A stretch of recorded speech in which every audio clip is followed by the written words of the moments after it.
हाय दोस्तों, आज पढ़ते हैं हम लोग पंक्चुएशन के बारे में।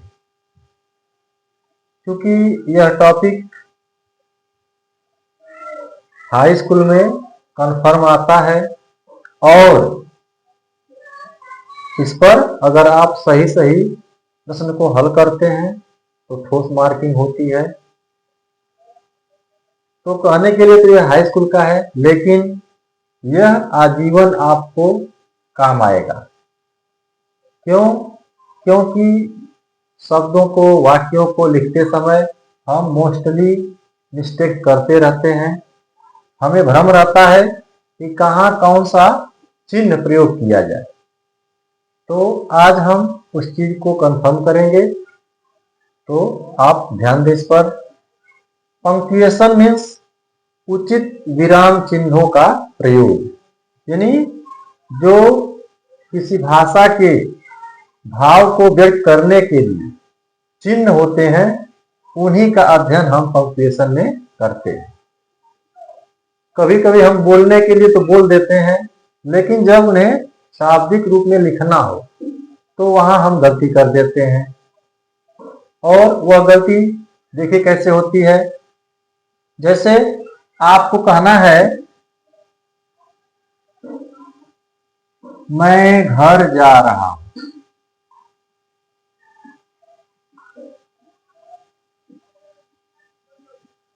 देखिए है मैं घर जा रहा हूं, आप कह रहे हैं और आपने यहां दे दिया यह क्वेश्चन मार्क। तो क्या यह भाषा का सही रूप है? नहीं है, क्योंकि आप कह रहे हैं मैं घर जा रहा हूं और यहां लगा दिया गया क्वेश्चन मार्क। तो क्या आप प्रश्न पूछ रहे हैं? ठीक है, तो प्रश्न तो है नहीं, एक सामान्य बात है मैं घर जा रहा हूं, तो यहां क्वेश्चन मार्क गलत है। यह चिन्ह यहां नहीं प्रयोग किया जाना चाहिए। यहां सही रूप में क्या रहेगा? Full stop. मैं घर जा रहा हूं, यह एक साधारण वाक्य है, तो फुल स्टॉप। दूसरे रूप में गीता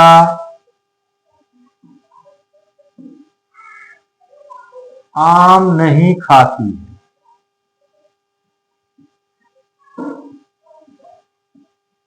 देखिए वाक्य गीता आम नहीं खाती है।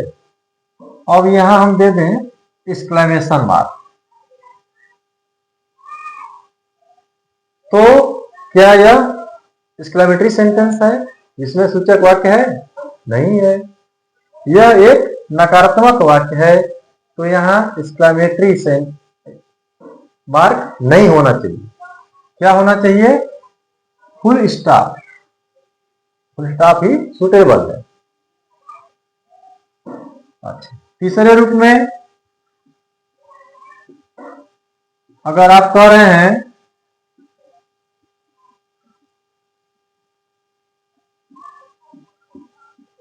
क्या वह मेरा दोस्त है,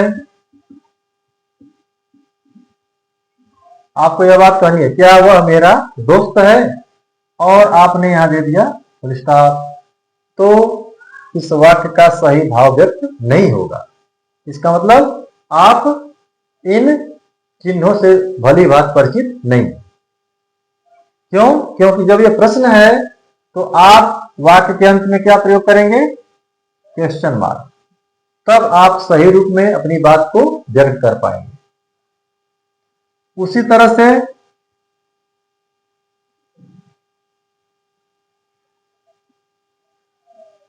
उसे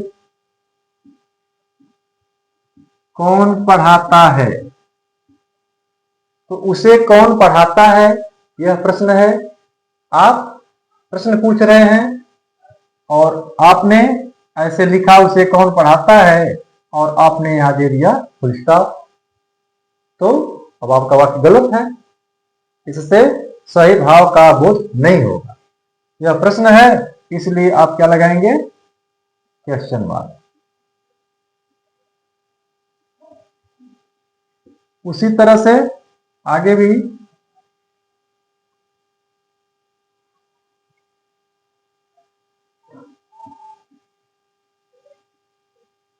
कितना मोटा लड़का है। देखिए, कितना मोटा लड़का है। अगर आपको आश्चर्य व्यक्त करना है, किसी लड़के को आप देखते हैं मोटा है, आप कहें कितना मोटा लड़का है, और यहां आप दे दें फुल स्टॉप, तो आप सही रूप में अपनी बात को नहीं व्यक्त कर पा रहे हैं। That is wrong. यहां क्या होना चाहिए? अब एक्सक्लेमेशन मार्क होना चाहिए, इसमें बोधक की, तब आप आश्चर्य व्यक्त कर पाएंगे, कितना मोटा लड़का है। तो इस तरह से छोटी छोटी बातें हैं जिन पर आपको ध्यान देना है, और इनके प्रयोग से आप अपनी भाषा पर पकड़ मजबूत कर पाएंगे। ठीक, तो आज हम इन्हीं के प्रयोग, उचित प्रयोग पर प्रकाश डालेंगे और आपको बताएंगे कि कैसे इन चिन्हों का सही सही प्रयोग होता है।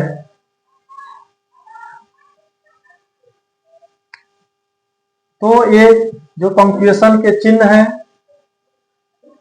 पहला होता है आपका full stop. Full stop means पूर्ण विराम। दूसरा होता है क्वेश्चन मार्क, यानी प्रश्न सूचक चिन्ह। तीसरा होता है कॉमा। कॉमा मीन्स क्या जानते हैं आप? कॉमा का प्रयोग हम लोग करते हैं, लेकिन बहुत से लोगों को हिंदी अर्थ इसका नहीं पता है। इसका अर्थ होता है अल्प विराम। ठीक है, क्योंकि जब हम थोड़ा सा रुकते हैं अपनी बात कहने के दौरान, तो वहां हम कॉमा का प्रयोग करते हैं।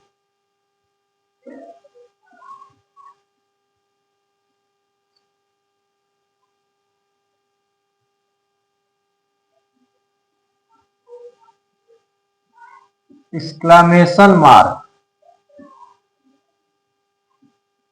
एक्सक्लेमेशन मार्क यानी विस्मय बोधक चिन्ह।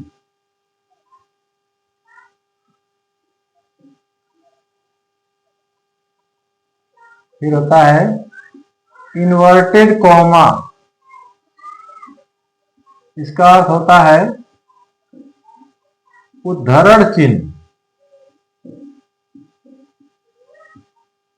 उद्धरण चिन्ह यानी जब आप कोई कोटेशन कहते हैं, किसी की बात को आपको कहना हो, व्यक्त करना हो, तो वहां आप इन्वर्टेड कॉमा का प्रयोग करते हैं। तो ये कुछ प्रमुख चिन्ह हैं, इनका प्रयोग आपको इसमें बताया जाएगा और आप सीखेंगे इसको। तो सबसे पहले हम चलते हैं फुल स्टॉप पर। अब फुल स्टॉप का प्रयोग कहां कहां होता है? देखिए, पहला आपका प्रयोग है इसमें जब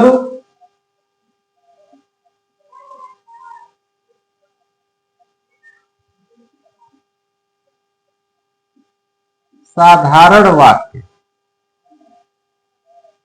या नकारात्मक वाक्य कहना या लिखना हो तो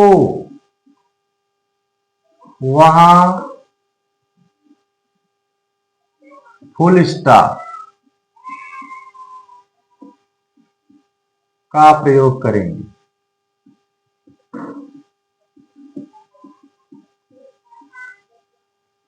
ठीक है, अंग्रेजी में यानी हिंदी में आप ये फुल स्टॉप देते हैं, अब अंग्रेजी में ये होती है, ठीक है, बिंदु की तरह, ये आपका फुल स्टॉप है। तो कह रहा है कि साधारण वाक्य यानी अफर्मेटिव सेंटेंस हो या नकारात्मक वाक्य, निगेटिव सेंटेंस, ऐसे वाक्यों के अंत में आप फुल स्टॉप का प्रयोग करेंगे। कैसे करेंगे? जैसे सीता हैज ए हाउस, यह वाक्य है, सीता हैज ए हाउस। अब यहां आप कौन सा चिन्ह देंगे? फुल स्टॉप का। ठीक है, क्योंकि यह अफर्मेटिव सेंटेंस है। अगर दे दे आई एम टीचिंग देम, मैं उन्हें पढ़ा रहा हूं, यह क्या है? अफर्मेटिव है, तो यहां भी क्या लगेगा? Full stop.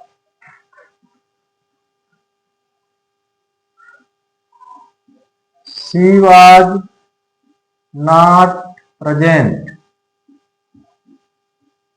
देखिए शी वाज नॉट प्रेजेंट, वह उपस्थित नहीं थी, तो ये निगेटिव हो गया।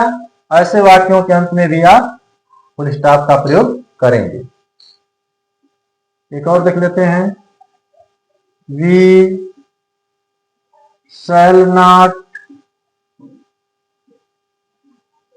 abuse her brother, we shall not abuse her brother। तो ऐसे, यानी निगेटिव सेंटेंस है, इसलिए ऐसे वाक्यों के अंत में भी आप फुल स्टॉप का प्रयोग करेंगे। ये हो गया आपका पहला रूल। दूसरा रूल जो है, कभी कभी आप एब्रेविएशन यानी संक्षिप्त शब्दों को लिखते हैं, तो वहां भी आप क्या करते हैं? फुल स्टॉप का प्रयोग करते हैं। जैसे आपको लिखना हो MP मेंबर ऑफ पार्लियामेंट, तो MP ऐसे होगा, ये शुद्ध है। ठीक है, ये डॉट पढ़िए या फुल स्टॉप, तो MP। अगर MBBS आपको लिखना है, तो आप लिखते हैं MBBS। ठीक है, यानी चारों अक्षरों के बाद फुल स्टॉप या डॉट लगेगा।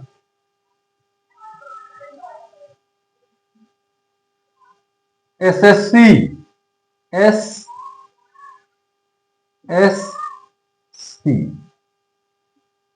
देखिए तीनों अक्षरों के बाद फुल स्टॉप लगा।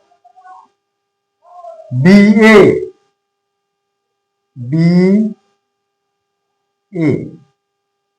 बैचलर ऑफ आर्ट, तो यहां भी दो अक्षर हैं, दोनों अक्षरों के बाद फुल स्टॉप। MCA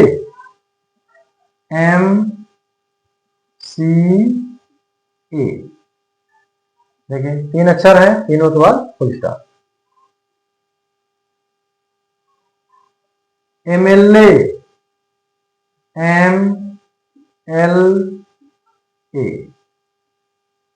तीन अक्षर हैं, तीनों के बाद फुल स्टॉप। तो ये आपका दूसरा रूल हो गया, जो संक्षिप्त शब्द हैं उनके बाद आप फुल स्टॉप का प्रयोग करते हैं। तीसरा रूल इसका, यदि इंपरेटिव सेंटेंस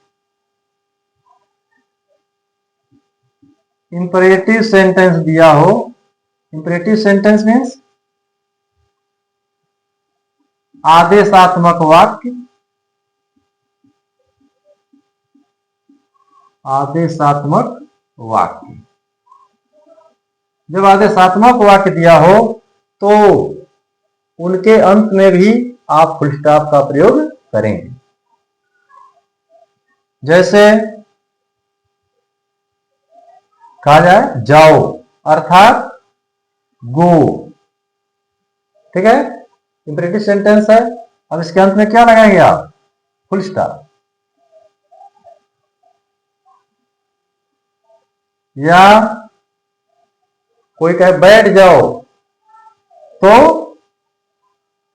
सिट डाउन, देखिए बैठ जाओ सिट डाउन, यहां भी क्या लगेगा? फुल स्टॉप का प्रयोग हुआ है। अगर कह दे अपने माता पिता की बात मानो, अर्थात ओबे योर पेरेंट्स, ओबे योर पेरेंट्स, तो यह भी इंपरेटिव है, इसलिए यहां क्या लगेगा? Full stop. या कोई कह दे दौड़ो मत, ठीक है, तो डोंट रन, ये भी इंपरेटिव है, इसलिए यहां लगेगा आपका full stop.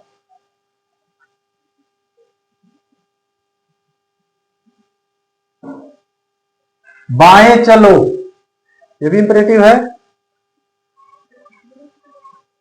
Keep to the left या वॉक टू द लेफ्ट, इस तरह से आप कह सकते हैं। तो ये सारे इंपरेटिव सेंटेंस के एग्जाम्पल हैं और इनके अंत में आप फुल स्टॉप का प्रयोग करेंगे। तो ये कुछ इंपॉर्टेंट रूल्स हैं फुल स्टॉप के। फिर हम अगली कक्षा में आपसे मिलते हैं, अगले क्लास में। Thank you.